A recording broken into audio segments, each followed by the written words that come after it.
Ma'am, मेरा नाम हनीशा बिश्नोई है और मैं श्री गुरु जम्बेश्वर बालिका उच्च माध्यमिक विद्यालय कक्षा 12 की छात्रा। मेरा प्रश्न इस प्रकार है कि मैंने विकास दिव्य कृति सर को कहते हुए सुना था कि उनका कहना था कि आप आईएएस की परीक्षा में बैठे पूरी तैयारी के साथ।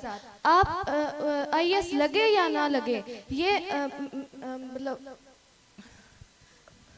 हाँ हाँ अनीशा बोलो, बहुत शाबाश। हाँ, आप अच्छे इंसान जरूर बन जाओगे, मैं इस बात से सहमत हूँ। पर मेरा प्रश्न यह है कि हमारा परिवार और समाज इन सभी की सफलता हमारे सिलेक्शन में ही देखता है। आप अच्छे इंसान हो या नहीं यह नहीं देखता। आप आईएएस, आईपीएस, आरजेएस यही देखता है। ऐसा क्यों मैम? मैं 9th क्लास की स्टूडेंट हूँ और मैम मेरा आपसे ये क्वेश्चन है कि ऑफ कोर्स हमारा इंडिया बहुत डेवलप्ड है और बॉयज़ और गर्ल्स को इक्वल माना जाता है, लेकिन कहीं ना कहीं अभी भी अनइक्वलिटी है, जैसे कि गर्ल्स उतनी एजुकेशन नहीं मिलती जितनी उन्हें मिलनी चाहिए। और मैम तो मैं ये पूछना चाहती हूँ कि आज के ज़माने में ऐसा क्यों है और हम इससे कैसे सही कर सकते हैं?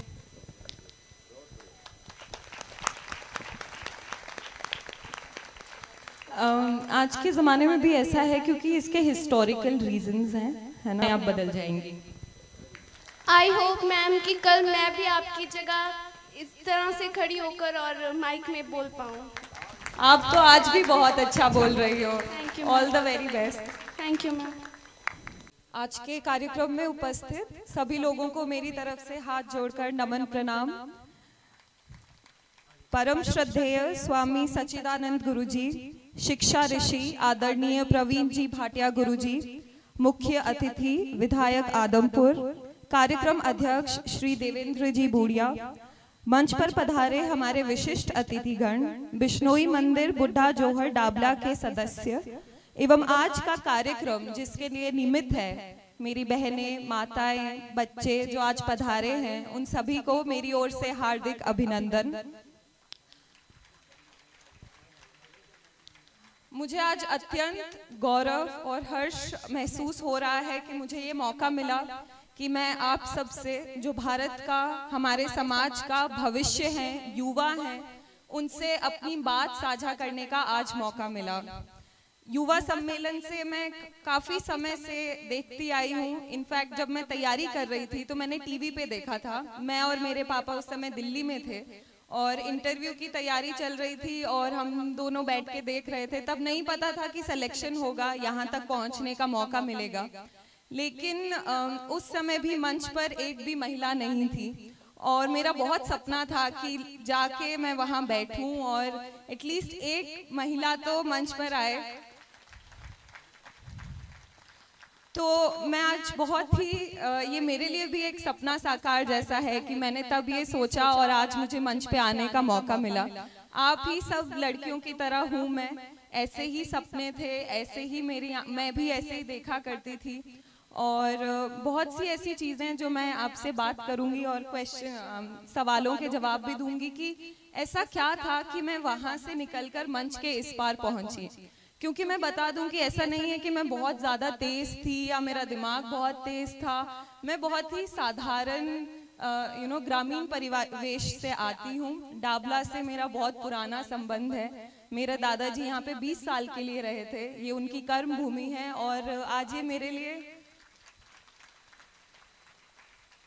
बहुत ही सुखद संयोग है कि मैं वापस वहीं आई जहाँ पे मेरे दादाजी ने कर्म किया था। और इस तरीके से आप सब लोगों के बीच तो शायद ये किस्मत, डेस्टिनी जिसे हम कहते हैं, उसी का उसी का एक एग्जाम्पल है कि यहाँ पे मैं आई। तो मैं बहुत ही ग्रामीण परिवेश से आती हूँ, बहुत ही साधारण से घर से मैं आती हूँ और यहाँ तक पहुँच पाई मेरे माता पिता, गुरुजनों और समाज के सपोर्ट की वजह से। अगर ये सब नहीं होता तो मैं भी शायद आज यहाँ पर नहीं पहुँच पाती। और इसका एक बहुत बड़ा रीजन है बालिका शिक्षा। मैं अपनी बात नहीं कर रही, मुझे शिक्षा का मौका मिला, आज की जनरेशन में मिलता है। मैं बात कर रही हूँ मेरी माता की शिक्षा का। तो मेरी माता की भी बचपन में शादी हो गई थी और बहुत ही प्रतिकूल परिस्थितियां हुआ करती थी उस समय पे, लेकिन फिर भी मेरे नाना जी ने उनको प्रतिकूल परिस्थितियों के बाद भी पढ़ाया। और शादी होने के बाद मेरे दादाजी ने अपने बच्चों में और अपने बेटों में और मेरी मम्मी में कोई फर्क नहीं किया, उन्हें उतने ही अवसर दिए शादी के बाद जितने उन्होंने अपने बेटों को दिए। और उसी की वजह से मेरी मम्मी ने उस समय सब इंस्पेक्टर की परीक्षा पास की और उसी को आगे बढ़ाते हुए उन्होंने बचपन से हमारी शिक्षा पे बहुत ध्यान दिया। हमारी शिक्षा उनके लिए सबसे ज़रूरी थी। और समाज में हम 2 बेटियां हैं, हमारा भाई नहीं है। और सिलेक्शन होने के पहले तक मुझे हर समारोह में, हर शादी में कोई ना कोई आके सांत्वना जता देता था मेरे पेरेंट्स को कि लाई 2 छोरियां ही हैं, है ना। बोल देता था के छोरिया ने लिए लिए फिरो, उन्हें जो कि नहीं दिल्ली ले जो कि नहीं उन्हें ले जो।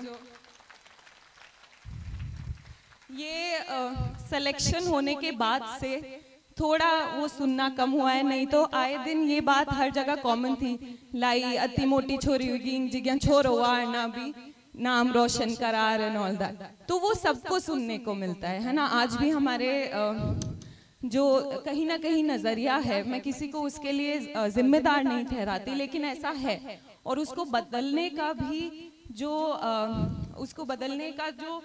मेहनत है वो भी हमें करनी पड़ेगी, है ना। तो ये आप सबकी जिम्मेदारी है कि आप इस चीज से आगे बढ़ें। और जब तक विश्वास नहीं होगा, मैं आज अभिभावकों को, जो माता पिता यहाँ पे मौजूद हैं, उनको ये बहुत ही उनके लिए मैं ये कहना चाहती हूँ कि बहुत ज़रूरी है कि आप अपने बच्चे में वो विश्वास दिखाएं। जब तक आप अपने बच्चों में विश्वास नहीं दिखाएंगे, बच्चों में वो विश्वास नहीं आएगा। मैं बहुत खुशकिस्मत रही कि मेरे घर वालों ने मुझे हमेशा बहुत विश्वास के साथ, उन्होंने हमेशा अच्छी शिक्षा दी। उनकी कोई मेरे से रिटर्न एक्सपेक्टेशन नहीं थी कि मैं कुछ बहुत बड़ा करूं। उनको बस ये था कि जो मौके उन्हें नहीं मिले वो मौके उन्होंने हमें दिए। मैं जब दिल्ली, मैंने जो मेरी प्रारंभिक शिक्षा थी बीकानेर से की, फिर मैं नागौर में भी पढ़ी, फिर मैं अजमेर में पढ़ी। और जब मैं आप ही की तरह 12वीं कक्षा में थी तो मुझे ऐसे सोच के लगता था कि दिल्ली जाने का मन है, दिल्ली में पढ़ने का मन है। लेकिन तब उस समय हमारे समाज से तो क्या, मेरे पूरे स्कूल से कभी कोई दिल्ली पढ़ने नहीं गया था। तो मुझे बड़ा असंभव सा लगता था कि क्या मैं जा पाऊंगी, भेजेंगे क्या। और मुझसे पहले किसी ने, मैंने 7th 8th क्लास में इंग्लिश मीडियम में शिफ्ट किया था, तो मुझसे पहले कोई इंग्लिश मीडियम में भी नहीं था। तो मैंने अपनी मम्मी को बोला कि मैं दिल्ली पढ़ने जाना चाहती हूँ। तो पापा को थोड़ा ऐसा लगता था, डर लगता था कि अकेली लड़की हमेशा से घर के, और मैं घर से बहुत अटैच्ड भी थी, मैं बहुत उनके प्रति डिपेंडेंट भी थी। तो मुझे बहुत ऐसा लगता था कि कैसे अकेली जाऊंगी, रहूंगी, दिल्ली में पढ़ाई करूंगी। लेकिन अगेन मेरे माता पिता ने मुझ पे बहुत विश्वास दिखाया। उन्होंने बोला सपने बड़े देखो, आपको जहाँ जाना है आप एडमिशन लो और जाओ। और मैं दिल्ली गई, मैं दिल्ली में रही, वहाँ मुझे बहुत सीखने को मिला। मैं हमेशा से ऐसी नहीं थी, ऐसा नहीं था कि मैं कॉन्फिडेंस के साथ पैदा हुई। यहाँ पे आके मेरे से बोला भी नहीं जाता था। मतलब मैं जो वार्ता होती है स्टेज पे आना, मेरे को बहुत भय था, है ना। मैं दिल्ली गई, कॉलेज में मैंने अपने आप को डेवलप किया और उसके बाद धीरे धीरे छोटी छोटी चीज़ों को ओवरकम करते करते आज यहाँ पे पहुँची हूँ। कुछ 4-5 चीज़ें हैं जो मैं लड़कियों के साथ शेयर करना चाहूँगी कि किस तरीके से मैंने वहाँ से यहाँ का ये सफ़र तय किया। मैं ये नहीं कह रही कि मैं पहुँच चुकी हूँ, लेकिन जो मेरा एक सपना था वो मैंने पूरा किया। सबसे पहली चीज़ है कि आदतें, है ना। आपको अपनी आदतें बहुत सही रखनी हैं। आदतें धीरे धीरे, जो आप दिनचर्या में हर दिन जो आपकी आदतें हैं वो आपका पूरा लाइफस्टाइल बनाती है, वो आपकी पूरी जिंदगी को एक दिशा देती है।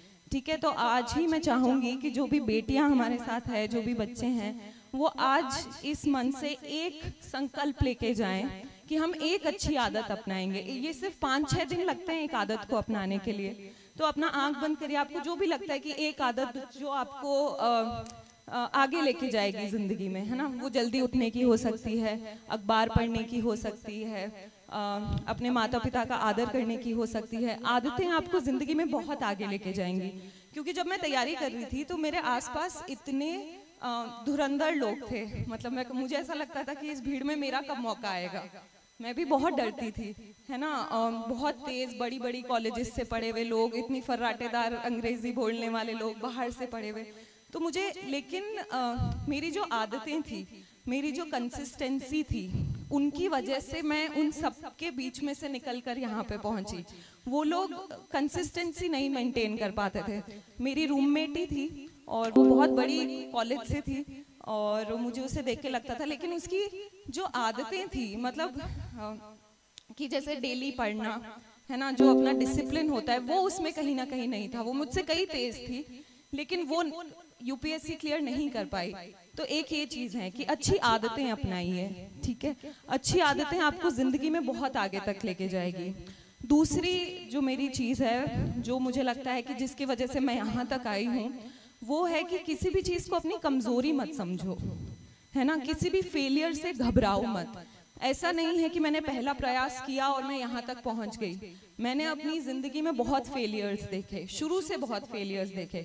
जब मैंने अपना मीडियम चेंज किया और मैं इंग्लिश मीडियम में आई, तो बहुत hi fi missionary English school था। सब इंग्लिश में बात करते थे, हिंदी में बोलने पे फाइन लगा देते थे।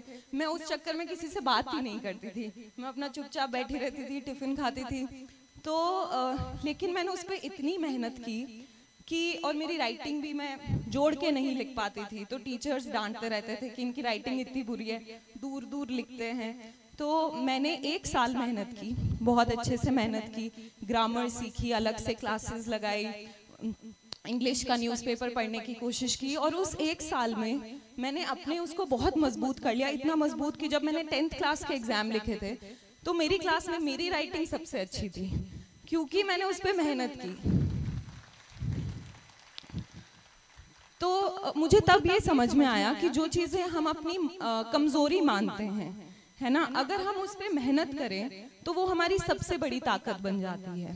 कुछ भी कमजोरी जैसा नहीं होता, है ना। जैसे मेरी मैथ्स भी कमजोर थी और मैंने उस पर मेहनत की। मेरे 10th क्लास में 10 CGPA आए थे, मेरे मैथ्स में हाईएस्ट मार्क्स थे, जिस सब्जेक्ट में मैं सबसे ज्यादा डरती थी।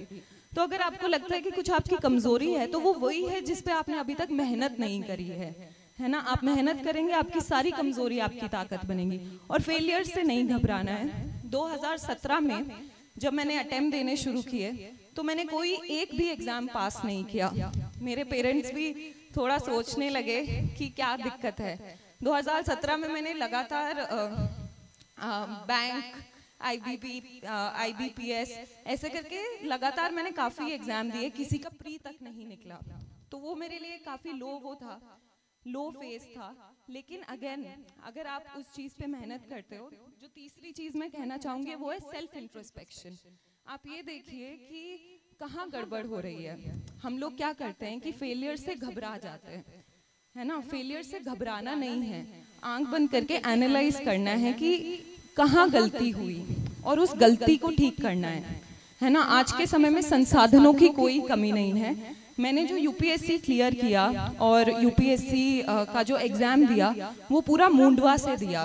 मुंडवा आपको पता होगा कि नागौर के पास में एक छोटा सा कस्बा है। मैं दिल्ली में रहती थी, दिल्ली में घूमी, एग्जाम की तैयारी करी, लेकिन मुझे ऐसा लगा कि डिसिप्लिन ज़्यादा ज़रूरी है बड़े शहर से। मैंने एक बड़ा शहर छोड़ा, मैं घर आई, और शायद मैं मुंडवा नहीं आती तो मेरा सिलेक्शन नहीं होता, क्योंकि मुंडवा में मुझे एक छोटा सा ही कस्बा है, लेकिन वहाँ पे मुझे डिसिप्लिन का मौका मिला, सेल्फ इंट्रोस्पेक्शन का मौका मिला, जो मैं गलतियाँ कर रही थी उनको सुधारने का मौका मिला। तो कभी ऐसा मत सोचिए कि आप अगर कोई बड़े शहर नहीं जा पाएंगे तो आप कोई एग्जाम क्लियर नहीं कर सकते। मैं शायद उस छोटे शहर नहीं आती तो एग्जाम नहीं क्लियर कर पाती।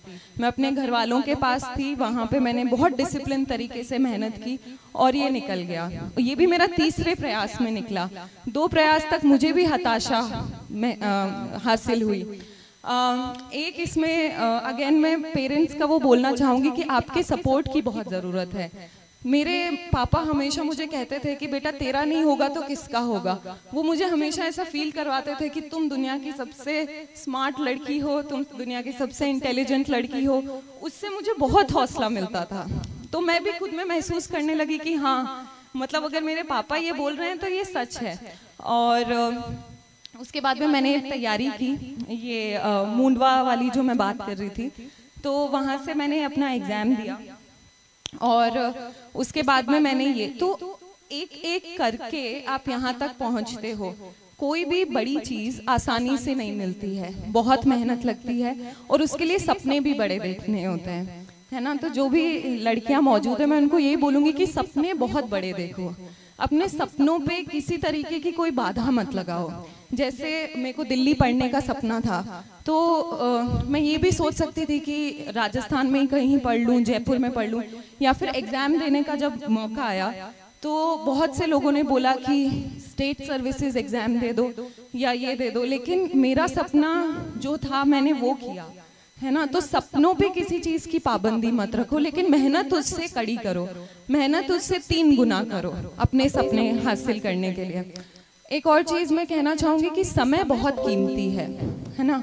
हम लोग जब यंग होते हैं, किशोरावस्था में होते हैं, तो हमें लगता है कि एक ही जिंदगी है, जी लो जितना जीना है। एक्चुअली में ऐसा नहीं है ना।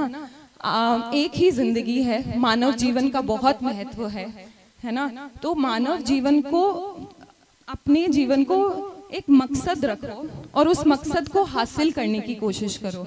अभी आप जो भी करोगे, अपना परिवार, अपने आगे के 50 साल आपके इसी पे डिपेंड करते हैं। मैं एक बहुत ही पर्सनल उदाहरण दूंगी कि रिग्रेट जो होता है, जो हमें लगता है कि हम में इतना पोटेंशियल था, हम ये कर सकते थे, लेकिन हमने मेहनत नहीं की, वो बहुत बुरा होता है। जब मैं कॉलेज भी गई थी तब मुझे ऐसा था कि मैं शायद थोड़ी और मेहनत कर लेती तो शायद थोड़ा और बेहतर कॉलेज मिल जाता, और वो मेरे साथ था 3 साल तक की, है ना। फिर जब मैंने यूपीएससी की तैयारी की तो मैंने ये सोचा कि मुझे ये फिर नहीं सोचना है कि शायद थोड़ी और मेहनत कर लेती तो मेरे सपने वाली नौकरी मिल जाती, है ना। ये चीज आपके साथ हमेशा रहती है, तो पूरी मेहनत करो। समय बहुत कीमती है, जो भी आपको जीवन में करना है अच्छी आदतों के साथ, उसकी तरफ पूरी 100% आप मेहनत करो और अपने जीवन को सफल बनाओ, अपने जीने के मकसद को हासिल करो। लेकिन एट द सेम टाइम ये भी नहीं है कि ये नौकरी ही सब कुछ है ना। आज के समय में बहुत सी ऐसी चीजें जो आप कर सकते हो। ऐसा नहीं है कि सरकारी नौकरी में पूरी दुनिया हासिल है, और ये हमें लगता है जब हम बच्चे होते हैं तो हमें लगता है कि ये नौकरी ही सब कुछ है या ये चीज ही सब कुछ है, इसके बिना कुछ नहीं है। अभी जिस पद पर मैं हूँ, जिन लोगों के साथ मैं काम करती हूँ, मैंने ये देखा है कि जो स्किल्ड लोग होते हैं उनकी बहुत ज़रूरत है। जो मेहनती लोग होते हैं वो अपना रास्ता बना लेते हैं। तो अगर आप अपने पोटेंशियल पे, अगर आप अपने हुनर पर काम कर रहे हैं तो आपको अपना रास्ता मिल जाएगा। एक नौकरी नहीं तो दूसरी मिल जाएगी। जब मैंने बहुत यूपीएससी की तैयारी कर ली थी और मुझे लगा था कि ये मेरा आखिरी अटेम्प्ट होगा, तब मैंने यही सोचा था कि ठीक है, ये नहीं तो कुछ और सही। मैंने अपना, जब आप मेहनत करोगे तो आपके मन से अपने आप आने लगेगा कि ठीक है, ये नहीं मिला तो कुछ और मिलेगा, है ना। तो अपने आप पे, अपनी स्किल पे मेहनत करना है और अपने आप से ईमानदारी रखनी है। अल्टीमेटली ये आपकी जिंदगी है ना। आज मैं अगर आईएएस बनी हूँ, जो मैं काम कर पा रही हूँ, वो मेरा सपना था, वो मुझे ये काम करना था। माता पिता को बहुत खुशी होती है, उनका आशीर्वाद रहता है, लेकिन अल्टीमेटली मेरी जिंदगी है। तो अगर मैंने अपने साथ ईमानदारी रखी तो मुझे सब कुछ मिला। तो आपको अपने साथ ईमानदारी रखनी है। आपका जीवन है, आपको उसे दिशा देनी है और सिर्फ आप ही उसे दिशा दे सकते हो। कोई भी 100% टाइम आपके सर पे नहीं रह सकता कि पढ़ लो पढ़ लो पढ़ लो। आपको खुद ये रियलाइज करना है कि आपको क्या करना है, राइट।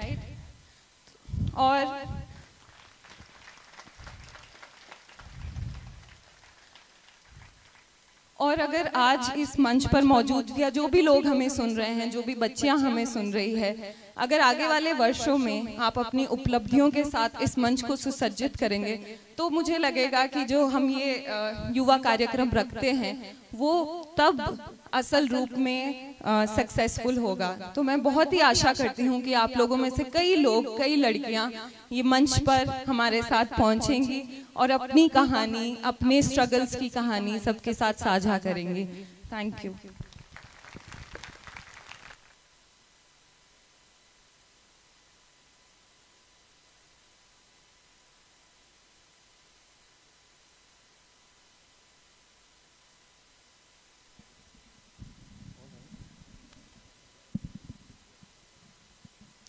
Good afternoon ma'am. मेरा नाम हनीशा बिश्नोई है और मैं श्री गुरु जम्बेश्वर बालिका उच्च माध्यमिक विद्यालय कक्षा 12 की छात्रा। मेरा प्रश्न इस प्रकार है कि मैंने विकास दिव्य कृति सर को कहते हुए सुना था कि उनका कहना था कि आप आईएएस की परीक्षा में बैठे पूरी तैयारी के साथ। आप आईएएस लगे या ना लगे, ये मतलब। हाँ हाँ अनीशा बोलो, बहुत शाबाश। हाँ, आप अच्छे इंसान जरूर बन जाओगे, मैं इस बात से सहमत हूँ। पर मेरा प्रश्न यह है कि हमारा परिवार और समाज इन सभी की सफलता हमारे सिलेक्शन में ही देखता है।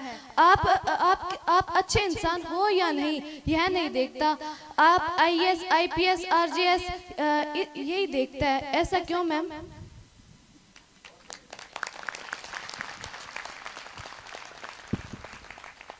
बहुत ही अच्छा सवाल किया तुमने अनीशा, बहुत बहुत तुम्हें इसके लिए। ये बात कहीं ना कहीं थोड़ी सी सच है। मुझे भी लगता है कि ऐसा होता है कि सिलेक्शन पे सिलेक्शन पे देखा जाता है। लेकिन जो मैं बोल रही थी कि मैं उस पद पर हूँ और हम लोग काम करते हैं बहुत से एनजीओज के साथ, बहुत सी महिलाओं के साथ। तो वहाँ पे हमें ऐसा दिखता है कि जो लोगों में हुनर है, जिनमें प्रतिभा है, जो अच्छे इंसान हैं, उनकी बहुत कद्र है। आप अपने आसपास देखेंगे कि समाज में आपकी बहुत वैल्यू होती है। और ऐसा नहीं है कि सिर्फ उन्हीं को, सिलेक्टेड लोगों को। आप अपने आसपास देखिए, जो आपके आसपास लोग हैं जो हैं, तो आप अगर अच्छा काम कर रहे हैं तो उसका तेज सब जगह रहता है। जो दिया अगर जो जलता है उसकी रोशनी सब जगह होती है ना। जैसे मेरे फादर हैं, है ना, मेरे फादर किसी उसमें सेलेक्टेड नहीं है, लेकिन पूरा समाज जो मेरी मदर को जानता है, जो मुझे जानता है, वो मेरे पापा को भी जानता है। उन्होंने कोई परीक्षा पास नहीं की, है ना। तो आप अगर अच्छे इंसान हो, आप अपने परिवार को आगे बढ़ाओगे। जैसे मेरे दादाजी दादी जी बहुत सज्जन इंसान हैं, है ना। तो उनको पूरा गांव जानता है, जो आपके आसपास का समाज है सब जानते हैं, और उन्हीं के आशीर्वाद की वजह से पूरा परिवार आगे बढ़ता है। तो हो सकता है कि हम लोग उस तरीके से आपको दिखने में ऐसा लगे कि सिर्फ सिलेक्शन पे ही रिकॉग्निशन मिलता है, लेकिन ऐसा नहीं है। आप अपने आसपास देखेंगे जिन लोगों से आप बहुत प्रभावित हैं, तो वो लोग वो हैं जो बहुत अच्छा काम कर रहे हैं। जैसे भाटिया सर हैं, है ना, वो इतना बढ़िया काम कर रहे हैं, इतने लोगों का सिलेक्शन करवाते हैं, है ना। आप खुद उस बात से मानेंगे। तो ऐसा नहीं है, ऐसा दिखने में लगता होगा परंतु ऐसा नहीं है। आप अच्छा काम करेंगे, आप में हुनर होगा, आपकी सब जगह पहचान होगी। Thank you ma'am. एक और प्रश्न है मैम। गुड आफ्टरनून मैम, मेरा नाम माया जोशी है। मैं श्री गुरु जम्बेश्वर बालिका उच्च माध्यमिक विद्यालय की कक्षा 12 की छात्रा हूँ। मेरा प्रश्न यह है कि भारत की सबसे बड़ी यूपीएससी की परीक्षा सिविल सेवा परीक्षा है, जो यह तय करती है कि कौन प्रशासनिक अधिकारी बनेगा और कौन नहीं। तो क्या वास्तव में आपका अनुभव जानना चाहती हूँ कि मैम इसके अंदर रिस्क फैक्टर बहुत ज़्यादा है, क्योंकि यह सालों की तैयारी मांगता है। तो ये वास्तव में उतनी कठिन है जितनी लोग इसे प्रेजेंट करते हैं, जबकि लोग समय इसे कठिन बना देते हैं।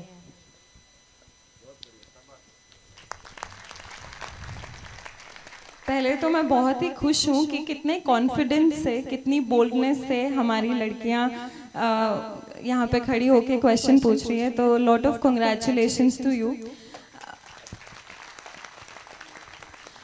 देखिए, कोई भी जो परीक्षा होती है वो कठिन बनती है कंपटीशन से, जो लोग तैयारी कर रहे हैं उससे। क्योंकि इस एग्ज़ाम की कोई कट ऑफ नहीं है। ऐसा नहीं है कि आपको 99% मार्क्स लाने हैं। ये एक कॉम्पिटिटिव परीक्षा है और इसके लिए हर फील्ड के लोग बैठते हैं, तो ये कठिन है ना। लेकिन ये असंभव नहीं है। जितनी डिफ़िकल्टी हमें बाहर से दिखती है, आप जैसे जैसे इस परीक्षा में आगे बढ़ेंगे आपको लगेगा कि ये उतनी कठिन नहीं है, है ना। इसमें अगर आप निरंतर मेहनत करते रहेंगे तो 1 साल का इसके अंदर प्रयास काफी है, 1 साल का प्रयास। लेकिन ये परीक्षा को कठिन इसलिए बन जाती है ये, क्योंकि इसमें डायरेक्शन की कमी होती है।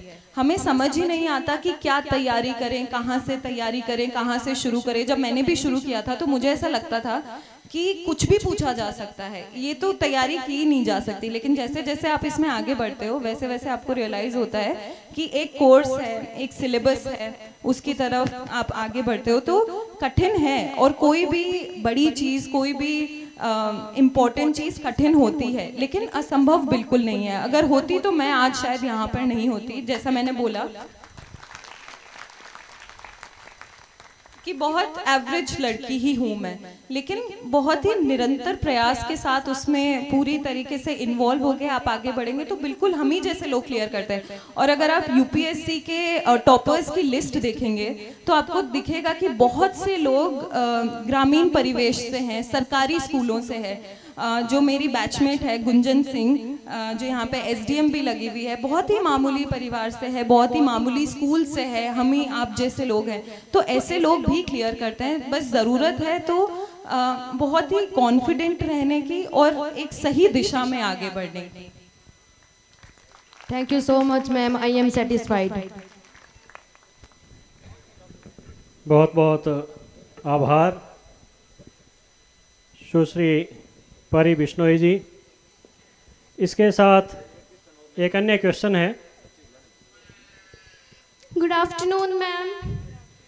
मैम मैं 9th क्लास की स्टूडेंट हूँ और मैम मेरा आपसे ये क्वेश्चन है कि ऑफ कोर्स हमारा इंडिया बहुत डेवलप्ड है और बॉयज़ और गर्ल्स को इक्वल माना जाता है, लेकिन कहीं ना कहीं अभी भी अनइक्वलिटी है, जैसे कि गर्ल्स उतनी एजुकेशन नहीं मिलती जितनी उन्हें मिलनी चाहिए।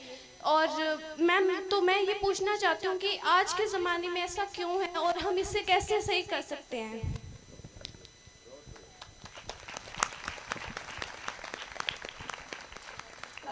आज के ज़माने में भी ऐसा है क्योंकि इसके हिस्टोरिकल रीजंस हैं, है ना। जिस तरीके से हमारे समाज जैसा रहा है उसकी वजह से ऐसा है, लेकिन चीज़ें बदल रही हैं। हमारे जो सरकार है उसकी बहुत सी ऐसी स्कीमें हैं जिसकी वजह से हम अब तरक्की की तरफ बढ़ रहे हैं, है ना। मैं इसी मौके पर मैं आप सबको भी बोलना चाहूँगी कि हमारे 2-3 आप सबके पास स्मार्टफोन्स होंगे, किसी के पास लैपटॉप भी होगा, तो मैं आप सबसे आग्रह करूंगी कि आप मानव संसाधन मंत्रालय, जो ह्यूमन रिसोर्स की मिनिस्ट्री है, महिला एवं बाल विकास मंत्रालय है ना, ministry of women and child, education, आप इन सब की वेबसाइट पर जाइए। वहाँ पे बहुत सी लड़कियों के लिए स्कॉलरशिप है। आप लोग 12वीं क्लास में हैं अभी, है ना। 12वीं क्लास करियर का सबसे इम्पोर्टेंट क्लास होता है। तो आपको उसके अंदर बहुत से स्कॉलरशिप्स, बहुत सी स्कीम्स, सबकी जानकारी मिलेगी। तो मैं आप सबसे आज ये रिक्वेस्ट करती हूँ कि आप लोग एक बार जाओ, उस पर देखो और देखो कि क्या आप उनमें से किसी के लिए एलिजिबल हो या उनको अवेल कर सकते हो। और जैसा कि आपका क्वेश्चन की बात है, तो बिल्कुल ये सिर्फ भारत में ही नहीं, ये ऑल इंडिया, ऑल वर्ल्ड में ऐसा रहा है कि women, there has been inequality. In fact Bharat पहला ऐसा देश था मॉडर्न वर्ल्ड में जिसने जो वोटिंग राइट्स है वो साथ में दिया महिलाओं और पुरुषों को। और बहुत से ऐसे विकसित डेवलप देश है जिन्होंने महिलाओं को वोटिंग राइट्स भी नहीं दिए थे, हमने आज़ादी के साथ ही उनको दिए। तो ऐसा रहा है, लेकिन अभी बदल रही हैं चीज़ें। अगर मैं हमारे आईएएस के बैच की भी बात करूं तो उसमें 170 में से 55 महिलाएं थी और ये नंबर हर साल बढ़ता जा रहा है। तो आपको अपने आप पे कॉन्फिडेंस रखना है, आपको आप किसी से कम नहीं हो, किसी से डरना नहीं है, इक्वली गुड हो। और मेरे अंदर पर्सनली हमेशा ऐसा था कि कोई और कर सकता है तो मैं क्यों नहीं, चाहे वो छोटी छोटी चीज़ें हों। जैसे गाड़ी चलाना, गाड़ी चलाना यूजुअली लड़कों का काम होता है ना। और हमारे एडमिनिस्ट्रेशन में भी बहुत सा ऐसा होता है कि रात को अगर कहीं जाना है, लॉ एंड ऑर्डर की सिचुएशन है, तो ऐसा लगता है कि ये तो लड़कों के काम है। तो पहले तो लड़कियां अपने मन से ये चीज हटाओ, ये डर हटाओ कि ये लड़कों का है, ये हम नहीं करेंगे, तब कभी बराबरी नहीं होगी, है ना। अगर आपको भी अपने मन से सारे डर हटाने, मैंने खुद गाड़ी चलानी सीखी और वो भी पहाड़ों में। अगर लड़के चला सकते हैं तो मैं भी चला सकती हूँ। वहाँ पे डिजास्टर, वहाँ पे लैंडस्लाइड्स आ जाते हैं तो मैं वहाँ पे खुद जाती हूँ। तो अपने मन में आप ये सोचो कि आप किसी से कम नहीं हो और दुनिया अपने आप बदल जाएंगी। आई होप मैम कि कल मैं भी आपकी जगह इस तरह से खड़ी होकर और माइक में बोल पाऊँ। आप तो आज भी बहुत अच्छा बोल रही हो। Thank you, all the very best. Thank you ma'am. बहुत खूब। सुश्री परी बिश्नोई जी ने अपने उद्बोधन में समस्त प्रकार के प्रश्नों को